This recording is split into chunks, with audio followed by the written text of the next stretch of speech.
They were strangers on opposite sides of the war, until he took a bullet for her. Kansas borderlands, autumn, 1864.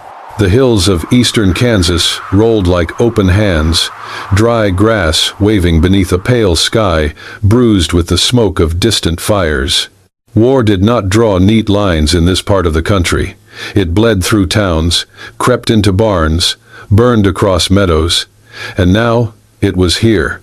Elise Whitaker clutched the side of the ambulance wagon as it jolted over a rut, her knuckles white against the weathered wood.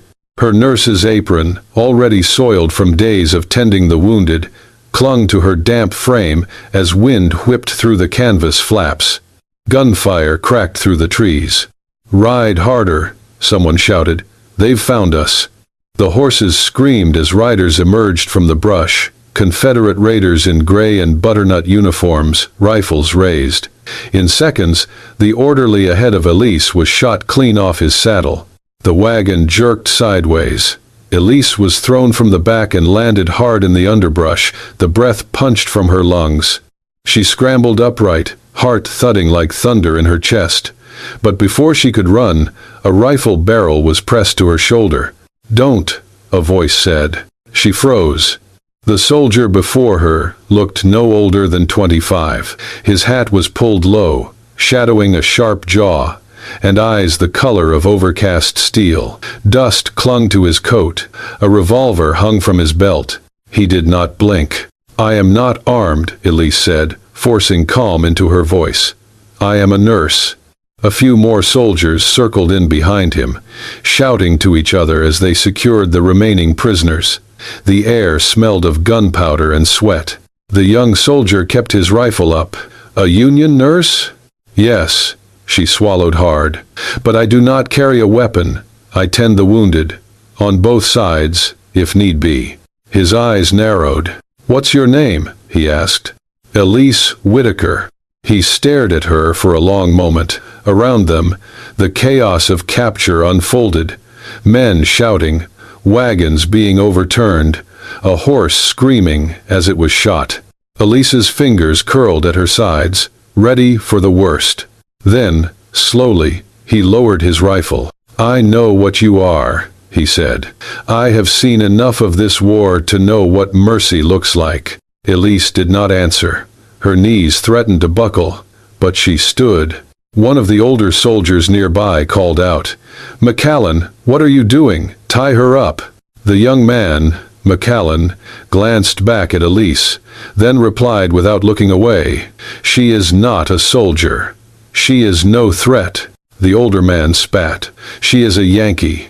Macallen's voice turned to flint. "So am I, if you go back far enough." The others cursed and moved off. Macallen stepped closer and nodded toward the clearing. "Come on," he said.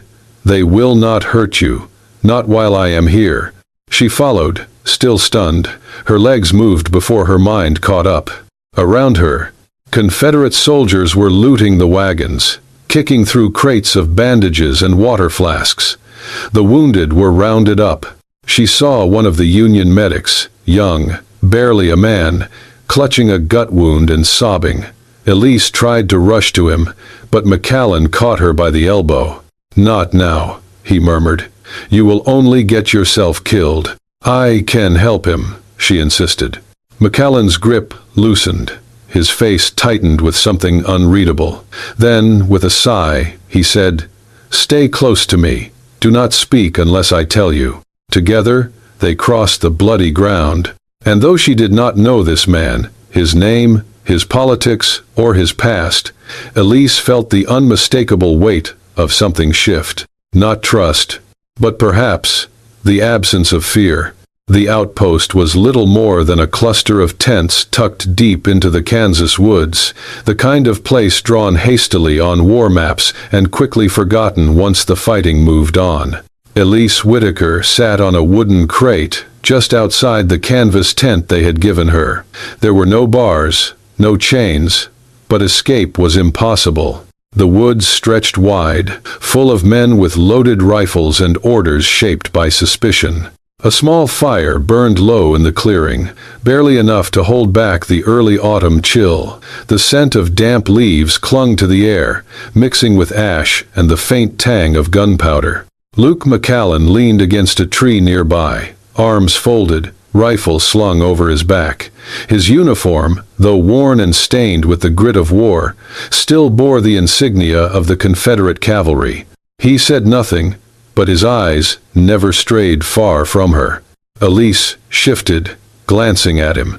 "You think I'm going to run?" "No," Luke said after a pause. "If you were the running kind, you wouldn't have been there in the first place." She stared at him, surprised by the nuance in his voice. There to save lives, not take them. Luke nodded slowly, but didn't respond. Moments later, a groan broke through the stillness. A soldier, barely more than a boy, lay on a stretcher outside the medical tent, clutching his side. Blood seeped through the bandage, dark and urgent. Elise stood instantly. "That wound's not wrapped right," she said, moving without waiting for permission. "He's losing too much blood." "Stay back," another soldier snapped, stepping in her path. "She's a nurse," Luke said flatly, stepping between them. "Let her do her work." The soldier hesitated, but Luke's glare left no room for argument. Elise knelt by the wounded man. Her fingers worked fast, cutting the old bandage, cleaning the wound, threading the needle with the precision of someone who'd done it too many times for it to shake her anymore. Luke watched from a few feet away, arms still folded. "You've done this a lot," he said, after a long silence. She didn't look up. "Enough to know when a man's about to bleed out. You ever sew up a man wearing gray before?" Her hands stilled briefly. Then she nodded. "Blood's blood. It doesn't change color based on politics."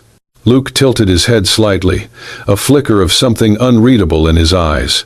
Respect, perhaps, or curiosity. After Elise tied off the last stitch, she covered the wound gently and placed a folded blanket beneath the boy's head. "He'll need boiled water and willow bark for the pain," she said, standing. Luke nodded. "I'll see to it." That night, the wind whispered through the trees, and the fire popped quietly under a sky freckled with stars. Elise sat near the flames, rubbing her cold hands. Luke approached, a tin mug in his hand. "It's not coffee," he said, "but it's hot." She took it with a grateful nod. "Thank you." He settled on a stump across from her. For a while, neither spoke. Then Elise broke the silence. "Do you ever wonder how it came to this? Killing men who might have been your neighbors, your friends, if things had been different." Luke stared into the fire. "My older brother signed up the day Fort Sumter fell. Never made it back. My father said if I didn't fight, I'd dishonor his grave." "And you believed him?" "I believed I didn't have much choice." Elise looked down at her mug. "They told me I'd be a patriot. Said sewing wounds was the same as defending freedom." She glanced up. "But freedom feels a long way from here." Luke met her gaze, something softening between them in the flickering light. "We're both just trying to survive," he said quietly. "War makes liars of reasons." The wind picked up, tossing sparks into the air like fleeting stars. That night, neither of them slept much, but for the first time, they did not feel entirely alone. The days in the outpost were thick with mud and tension. Smoke hung low, the firewood always damp, the men always tired. Elise tried to keep to herself, tending to any wounded when allowed, waiting for a chance to leave, or a reason to hope. That morning, 2 Confederate soldiers barged into her tent with suspicion dark in their eyes. One of them held a folded piece of paper between gloved fingers. "Found this in her satchel," he said, tossing it onto the crate she used as a desk. It was a hand-drawn medical map, field locations, supply routes, markings in ink. "For the hospital supply chain," Elise explained, voice steady. "I'm a nurse, not a scout." "Too much detail for a nurse," the other muttered. "You northern types are clever, maybe too clever." They dragged her to the center of camp, where the cold wind scraped her cheeks raw. "She's a spy," one of them growled. sending troop positions to the Yanks. Their captain, a thick-necked man with a permanent sneer, crossed his arms. We execute spies at dawn. Elise didn't flinch. I've saved 3 of your men since arriving here, she said calmly. Would a spy do that? The captain grunted. If it helped her cover, lock her down. There was no cell, no chains, just a small tent and 1 man ordered to stand guard. Luke. He did not speak as she was escorted back and left in the canvas tent. The flap was tied shut, but not locked. There was nowhere to run, and they both knew it. He stood outside, silent as stone. Inside, Elise sat on the hard cot, the map still burned in her mind. She had drawn it weeks ago, harmless, routine, part of her duty. Now it had become a noose. Hours passed. Night fell. She could hear the others drinking, laughing, spitting curses into the fire. And still, Luke stood watch. At midnight, she heard the tent flap rustle. "Can I speak to you?" she asked softly. No answer. But the flap opened slightly. Luke stepped inside, just far enough to be seen in the dim lantern light. He removed his hat, but his expression was unreadable. "I didn't lie," she said. "It was a supply map, for a surgeon, not a general." "I know," he said.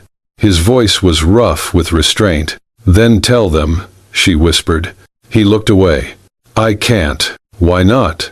Luke's jaw worked, eyes dark. "Because they won't believe me. Because to them, you're the enemy. And if I defend you, I'll be the next to face a firing line." She swallowed hard, anger rising behind her ribs. "So you'll let them kill me to stay in their good graces?" "No," he said sharply. I'll try to do something. I just don't know what yet.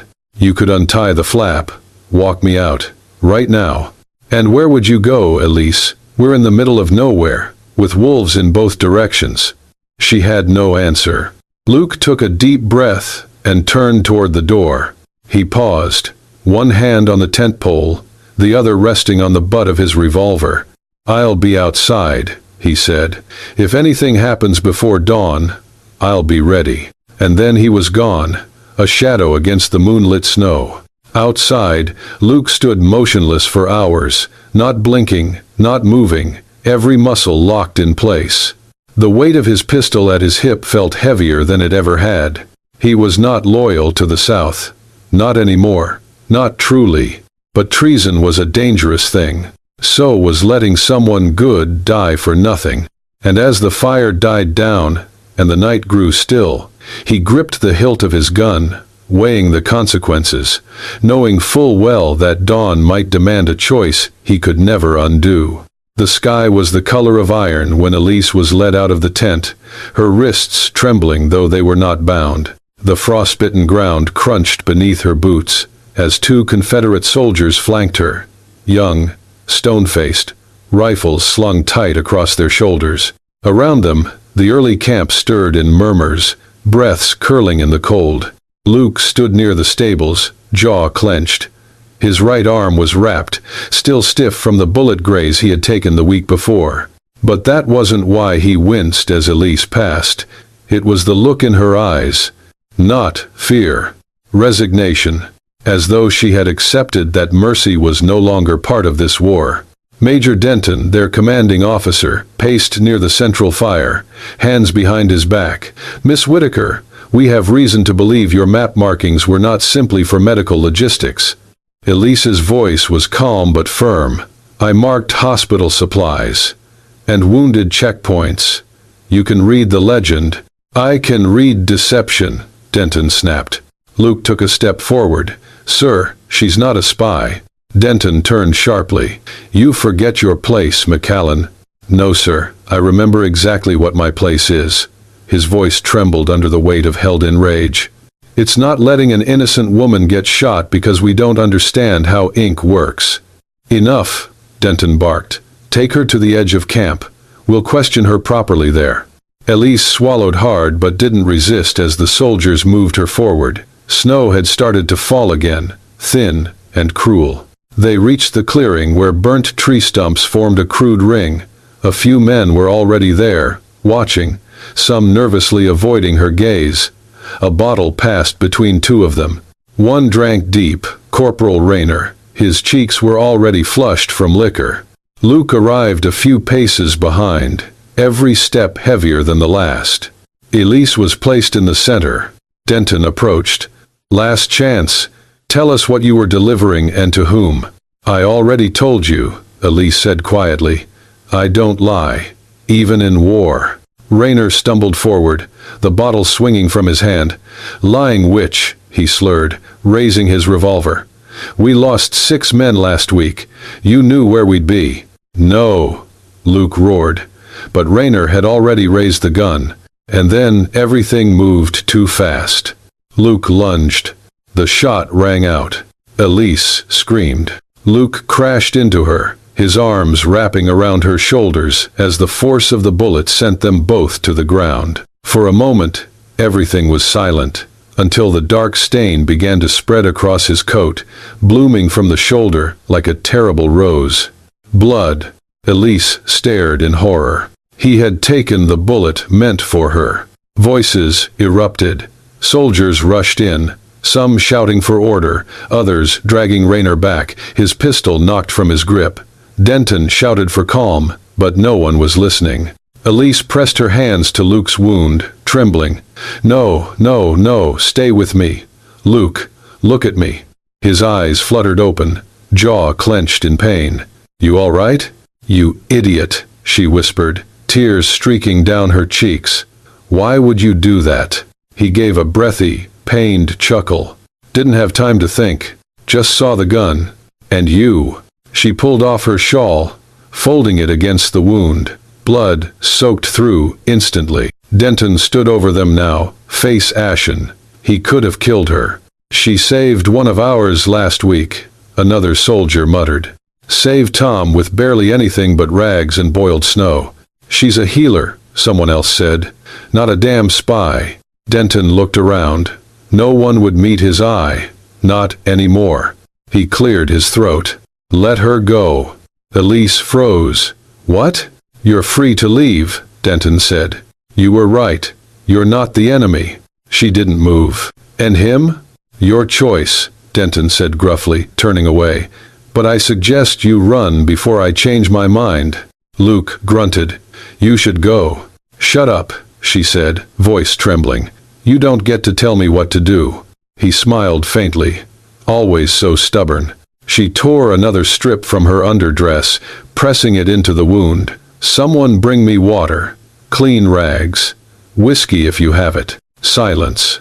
Then the sound of footsteps, boots retreating, boots returning.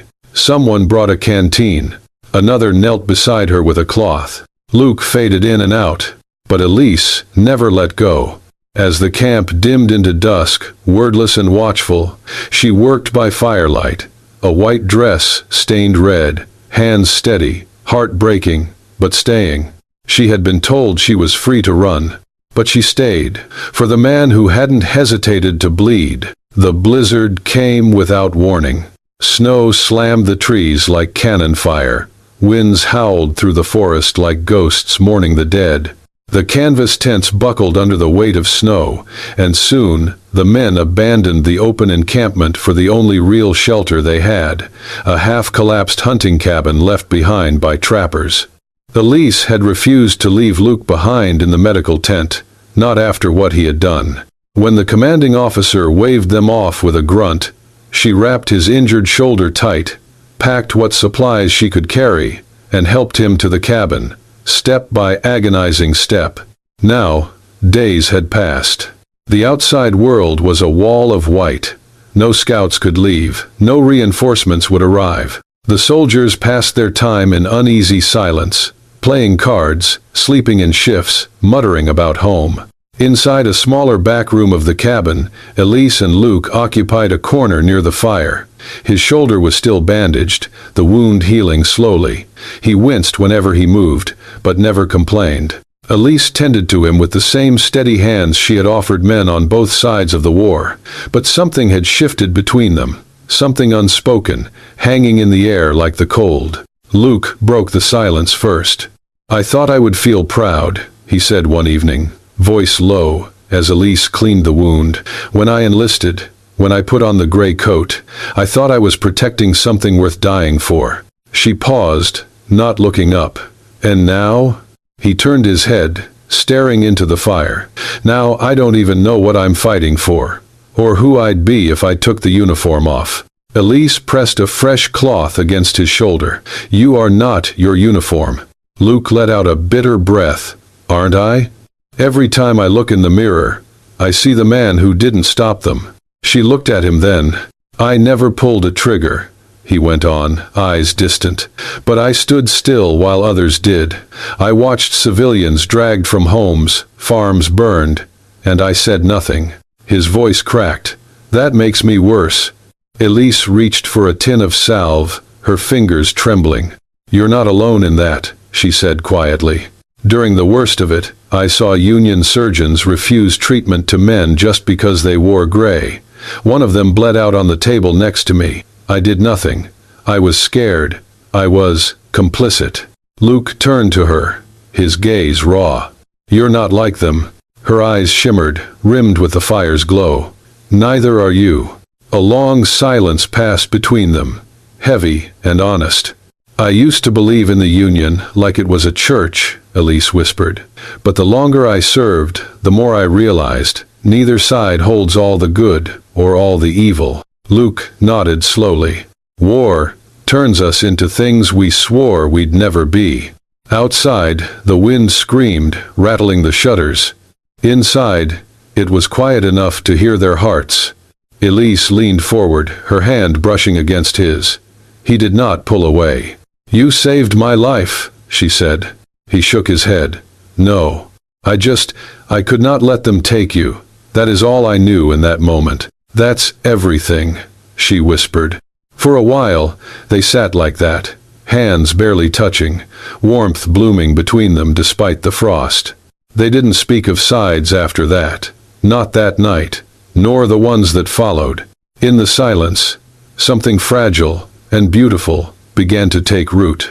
Not as soldier and nurse, not as North and South, but as two broken souls who no longer knew where they belonged, only that, somehow, in the ruin of this war, they had found shelter in each other. By the time the snow began to melt, the woods no longer looked like a prison, but a fragile sanctuary on the edge of vanishing. Elise stood outside the small cabin, wiping her hands on her apron after checking Luke's bandages. He was stronger now, able to walk with a limp, though his shoulder still bore the mark of the bullet he had caught for her. The sound of hooves came like a tremor through the ground. 6 riders in blue approached from the tree line. Union soldiers, rifles slung over shoulders, their expressions hard and weary.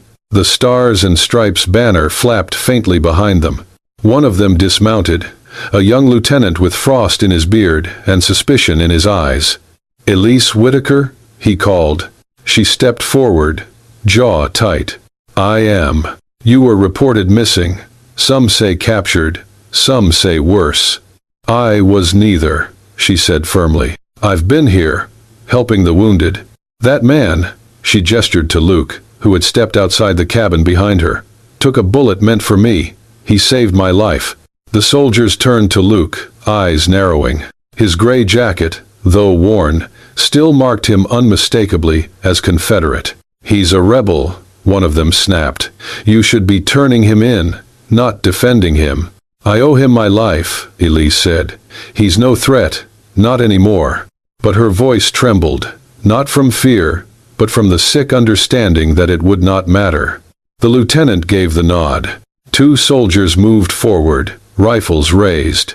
"Remove your weapon," one ordered Luke. Luke didn't resist. He unbuckled his belt slowly, handing over the revolver. His eyes never left Elise. "I should have burned that jacket weeks ago," he muttered under his breath.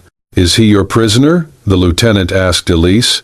"No," she said, voice breaking. "He is not." Luke looked at her then. No resentment, only something infinitely sad. "They're going to take me," he said quietly. "You know that. I won't let them." "You cannot stop them." Elise moved as the soldiers stepped toward him, He's not a spy, he's not a killer, he's just someone who was born on the wrong side of the line. That line killed thousands, one soldier snapped, including my brother. He saved me, Elise said, eyes burning. Does that not count for anything? The lieutenant hesitated, then said, he'll be transported. There will be a trial. That's the best I can offer. Luke turned to Elise as the cuffs were brought out. He didn't flinch. I guess it had to end like this, he said softly. No, she whispered. No, I was going to follow you, wherever you went. I was going to leave all this behind. One of the soldiers stepped between them, gently but firmly holding her back. Luke was hoisted onto a horse, wrists bound. The morning sun glinted off the melting icicles, dripping like tears from the eaves. As they began to lead him away, he turned in the saddle and looked back one last time. If there's another life, his voice cracked, I'll find you first. Before the war, before the sides, before any of this. Elise's knees buckled.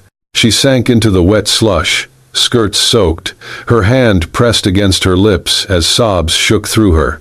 I'll wait, she whispered. In this life or the next.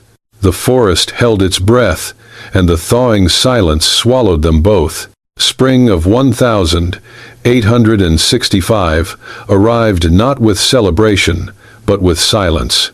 The war was over. Flags lowered, rifles stacked, graves filled faster than ledgers could count. In the corners of the country where no one wrote poems, people simply tried to begin again. Elise Whitaker found her beginning in a military hospital on the edge of Street Lewis.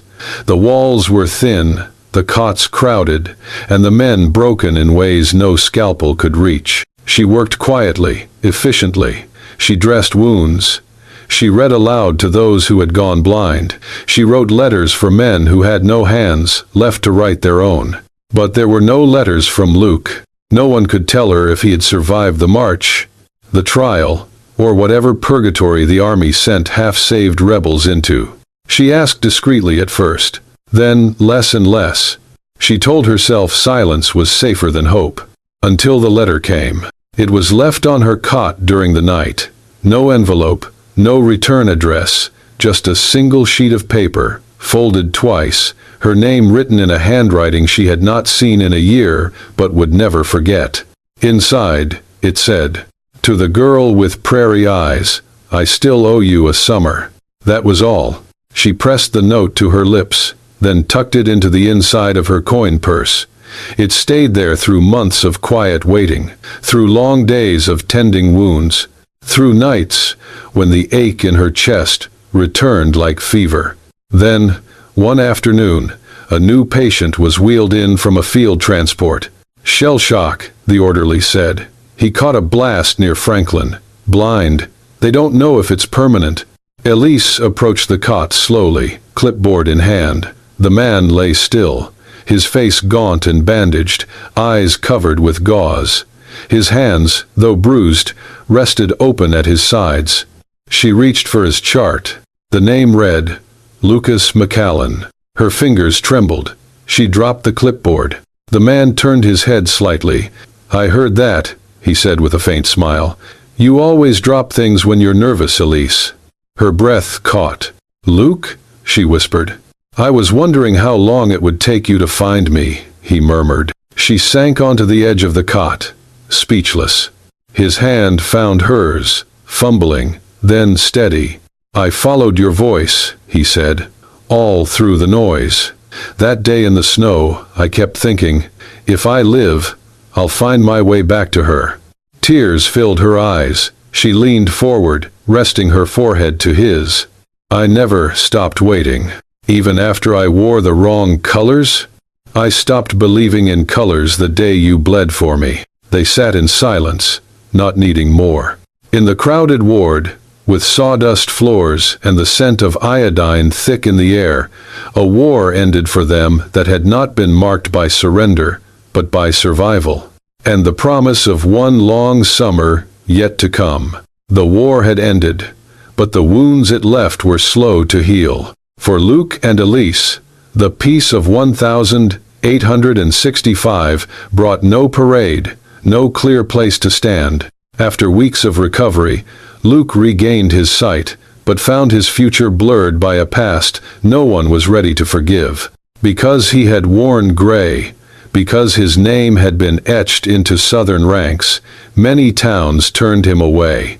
Some laws, some whispers, others simply a glance that said, "You're not welcome." Elise had seen enough. She handed in her resignation at the veteran hospital without ceremony, packed their belongings, and rode west with Luke. Not as a nurse to a patient, not as a Northern woman and a Confederate man, but as two people bound by what they had chosen, not by what others called them. They reached a small town tucked along the edge of the Colorado frontier. Dirt streets, clapboard buildings, a chapel, and more wounded children than books. No one asked Luke what side he had fought for. No one asked Elise who she had left behind. Perhaps they all had their ghosts here. Together, they opened a clinic in a converted stable and built a one-room schoolhouse next to it. Elise treated frostbite, childbirth, broken bones. Luke carved desks and taught boys from both north and south how to mend leather, how to read maps, how not to carry hate in their knuckles. The town watched, slowly. The first to come were widows with sick babies. Then a boy with a limp who wanted to learn his letters. Then more, always quiet, always watching, but coming nonetheless. By the next spring, their modest life had grown roots. And then came Memorial Day. The town held a gathering by the edge of the graveyard, where wooden crosses bore no flags, just names and dates, carved by trembling hands. Elise stood with a paper in her fingers, heart pounding in her chest. Luke watched from the edge, his hat low, scars still visible beneath his collar. Elise stepped forward and read, not a speech, not a sermon, just a memory. She told the story of a Southern soldier who had taken a bullet not for glory, not for cause, but for her, a Northern nurse, unarmed, accused. She told how he bled on her dress, and how in that moment, nothing else had mattered but life. "He did not ask who I voted for," she said, voice shaking. "He saw a woman, frightened, and he stood between me and death. That is the kind of man he was. That is the kind of man he is." The silence that followed was taut. Wind rustled the trees like an uneasy breath. Then an old man stepped forward, bent-backed, hand on a cane. A Union pin still glinted on his chest. "I saw him once," the man said, his voice like gravel. "The day after Gettysburg. He gave water to our wounded. No one else did. I remember his face." He turned to Luke, then back to the crowd. "He wore gray, but that day, he was my brother." A murmur rippled. Then a woman clapped. Then another. Someone whispered, "He saved her." Luke stepped beside Elise, his hand finding hers. She did not flinch from the crowd. She stood taller. Afterward, people approached. Some left flowers, some just nodded, but all of them looked at Luke with something new in their eyes. Not pity, not suspicion. Recognition. Josie, a girl from the schoolhouse, tugged Luke's sleeve. "Will you teach me how to carve a cross for my papa?" she asked. He knelt beside her. "I will," he said gently, "and we'll make it strong." The sun dipped low, casting gold across the graves. Where once there had been silence, now there were words. Where once there had been enemies, now there was memory. And just beyond the fence line, crocus flowers bloomed, purple, fragile, and impossibly brave. And so, in the dust of war and the bloom of wildflowers, love took root, quiet, stubborn, and true. Luke and Elise were never meant to meet. But in a world torn by sides, they chose something braver than loyalty. They chose each other. If this story moved you, if you felt the bullet, the silence, the bloom in the graveyard, tap that heart, hit subscribe, and join us here at Wild West Love Stories. Because out here, where enemies become family, and hearts fire truer than guns, love still rides, one tale at a time. Subscribe now for more stories where history meets heart. Welcome to the family.